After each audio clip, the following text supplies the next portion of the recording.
Sajid Tarar from Washington DC. आज जिन चीज़ों में मैं बात करना चाहूँगा, सबसे पहले तो पाकिस्तान के सियासी जलसे, गुजरांवाला, उसके बाद कराची का जलसा और इन जलसों के साथ उनके झगड़े, उनकी मुसीबतें। उसके बाद मैं थोड़ा सा नवाज शरीफ साहब की जो उन्होंने तकरीर की गुजरांवाला में, उस पर बात करना चाहूँगा। और उसके बाद मैं पीपल्स पार्टी के बारे में कुछ बातें करूँगा, जरदारी साहब। उसके बाद कोट लखपत जेल में शहबाज शरीफ चले गए हैं, उनको वहाँ भेज दिया, वहाँ के क्या हालात हैं। उसके बाद अमेरिका में इलेक्शन इस वक्त अपने ज़ोरों पर हैं। अमेरिकन डिबेट है आज रात को डोनाल्ड ट्रंप और जो बाइडन के दरमियान, उसके बारे में बात करूँगा। सबसे पहले मैं गुजरांवाला के जलसे की बात करना चाहूँगा। गुजरांवाला में मैंने नोट किया कि वहाँ पे लोग गुजरांवाला से कम, लेकिन आसपास के देहातों से लोगों को ज़बरदस्ती बसों में बिठा के लाया गया था। उसकी सबसे बड़ी निशानी ये थी कि जलसे में नारे मारने वाले लोग बहुत कम थे। अब वहाँ पे सबसे ज़्यादा दो काम किए गए, रियासत के ख़िलाफ़ नारे, आर्मी के ख़िलाफ़ नारे, और बिलखसूस नवाज शरीफ साहब ने जिस तरह की तकरीर की, उन्होंने अपने पाकिस्तान आने अंदिया दे दिया कि वो पाकिस्तान नहीं आना चाहते और ना आएंगे। ये एक पाकिस्तान की सियासत में बहुत ही एक अजीब सा रुख आया है कि उन्होंने एक तो बाजवा साहब की एक्सटेंशन पे 3 साल का वोट दिया नून लीग ने, पीपल्स पार्टी ने। उमर साहब को उन्होंने बाजवा साहब से भेजा मिलने के लिए अभी चंद ही हफ्ते पहले, और बिल्कुल अभी 2-3 हफ्ते पहले ही उन्होंने उसके बाद 2-3 हफ्ते बाद एक बहुत बड़ी तकरीर धुआंधार किस्म की कर दी। ये एक बहुत बड़ा सवालिया मार्क है पाकिस्तान की सियासत में कि पहले एनआरओ लेने की कोशिश की जाती है, पहले डीलें बनाने की कोशिश की जाती है। शहबाज शरीफ जानबूझ के जेल गए हैं, और मैं यहां बताना चाहता हूं कि सियासतदान जेल क्यों जाते हैं। पाकिस्तानी जो सियासतदान है वो जेल में मुज़ाकरात करने जाते हैं, क्योंकि जेल में एस्टेब्लिशमेंट से मिलना सबसे ज़्यादा आसान होता है। और उन्होंने जानबूझ के अपनी ज़मानत की दरख्वास्त वापस ली। एक भाई जो है वो एक साइड पे गुड काप और बैड काप खेला जा रहा है। नवाज शरीफ साहब एस्टेब्लिशमेंट के खिलाफ बातें कर रहे हैं, रियासत के खिलाफ बातें कर रहे हैं, और दूसरा भाई जो है वो डीलें बनाने के चक्कर में। तो ये तो गुजरांवाला का जलसा था, और वहाँ पे 2 ख़ास बातें नोट की गई हैं जो एक मेरे लिए एक काबिल मज़ाहिका चीज़ होंगी। एक तो ये था कि वहाँ पे एक झगड़ा हुआ है, मौलाना फजलुर रहमान साहब के जो मजहबी स्टूडेंट थे, उन्होंने आके पीपल्स पार्टी की ख़वातीन के गानों पे और नाचने पे उन्होंने झगड़ा करने की कोशिश की। दूसरा सबसे बड़ा क्वेश्चन मौलाना फजलुर रहमान का था, क्योंकि जो लोग कीमे वाले नान खिलाने के लिए लाए गए थे, यहाँ पे ये भी सुना गया है कि हर आने वाले बंदे को 1000 रुपया आने जाने का खर्चा और फिर कीमे का नान दिया गया। मेरा मकसद था खाना पीना दिया गया, और जाहिर है वो लोग बाहर से आए थे। वो अपनी आधी रात को मौलाना फजलुर रहमान साहब की तकरीर सुनने से पहले ही जा चुके थे। मौलाना फजलुर रहमान साहब को एक गिला था कि वो खाली सीटों से खिताब करते रहे हैं। ये तो था गुजरांवाला का जलसा। अब कराची का जलसा, क्योंकि वहाँ पे पीपल्स पार्टी की गवर्नमेंट है, वहाँ पे कराची से लोग कम थे, लेकिन अंदरूनी सिंध से लोग बसों पे भर भर के लाए गए थे। जिस तरीके से तहसीलदार और जो असिस्टेंट कमिश्नर और पटवारियों को कहा जाता है कि बसें भर भर के लाएं, इसी तरीके से वहाँ भी किया गया। बहुत ज़्यादा पैसा बेदरे खर्च किया गया।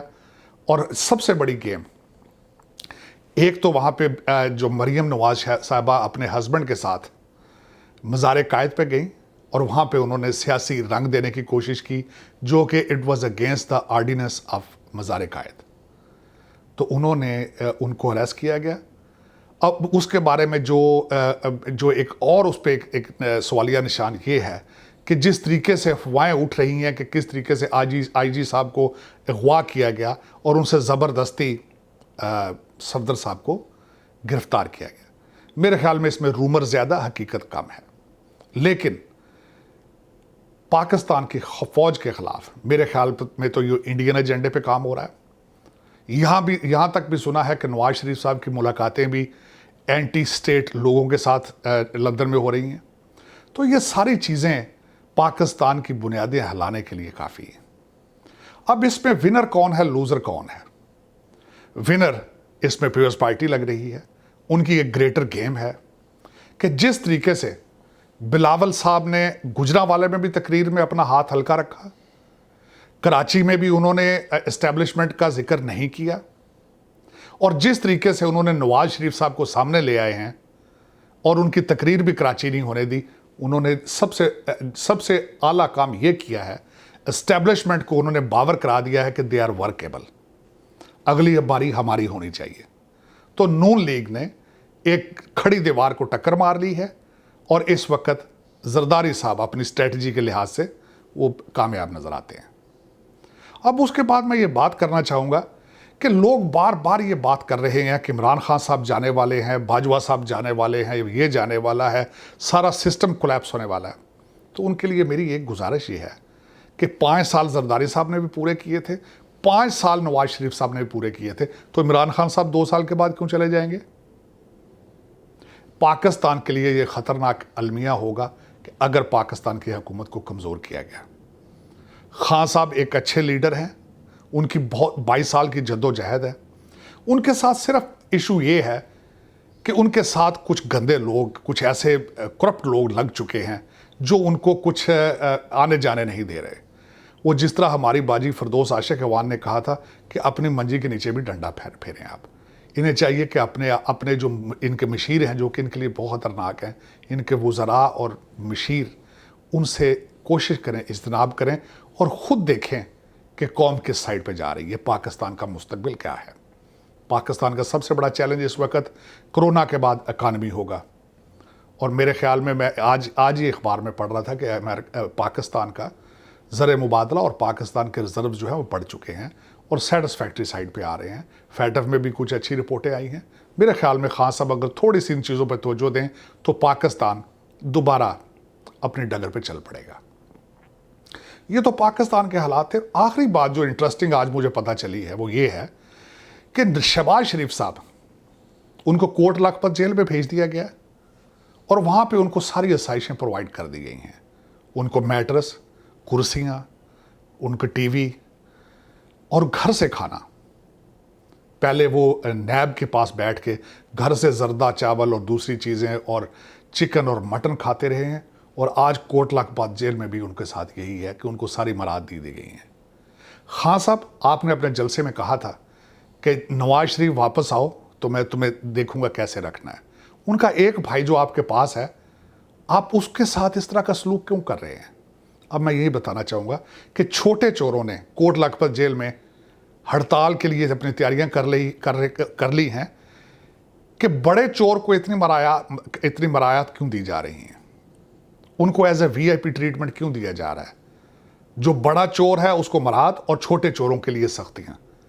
ये खान साहब, मेरा रिक्वेस्ट होगी कि प्लीज़ इस पर तवज्जो दें। आपने वादा किया था कि अब क्रॉस द बोर्ड आप अकाउंटेबिलिटी करेंगे और वाकई जिन लोगों ने कौम को लूटा हो उनके साथ वैसे सलूक होना चाहिए जिस तरह दूसरे कैदियों के साथ है। यहाँ पे ये भी सोचा जाता है कि हमारी सियासी पार्टियाँ क्या करती हैं। हमारी सियासी पार्टियों को पता होता है कल को हमने भी जेलों में जाना है। वो इस तरह के कवानीन बना देती हैं ताकि जेलें उनके लिए जेलें ना रहें। 3-3, 4-4 मुलाजिम घरों से खाना लेकर दिन में 3 दफ़ा आते हैं। लिस्टें बना के भेजी जाती हैं कि उनका खाना किस तरह का होगा। इम्पोर्टेड पानी पीते हैं, इम्पोर्टेड चीज़ें खाते हैं, नैब के पास बैठ के भी और जेलों में बैठ के भी। प्लीज़ इसको जेल को जेल बनाएं। कौम के साथ ये मजाक ना करें। खान साहब, आपने वकला के जलसे में आपने कहा था कि नवाज शरीफ वापस आओ, मैं देखूंगा तुम्हें कैसे रखना है। तो प्लीज़ उनके दूसरे भाई के साथ भी, क्योंकि उनके ऊपर भी बहुत ज़्यादा इल्ज़ामात हैं करप्शन के, तो इसको जस्टिफाई करने की कोशिश करें। अब मैं बताना चाहूँगा कि अमेरिका में क्या हो रहा है। अमेरिका में आज डिबेट होगी डोनाल्ड ट्रंप साहब और जो बाइडन के साथ। दूसरी जो आज ये तीसरी और फाइनल डिबेट होनी थी। सेकंड डिबेट डोनाल्ड ट्रंप साहब का कोविड टेस्ट पॉजिटिव होने की वजह से कैंसिल कर दी गई थी। आज की डिबेट टेनेसी में होगी और उसमें एक नया कानून, उन्होंने आज एक नई शर्त रखी है कि उसको इनके माइक म्यूट कर दिए जाएंगे जब दूसरा बोल रहा हो। अब इस पे डोनाल्ड ट्रंप साहब की शिकायत क्या है?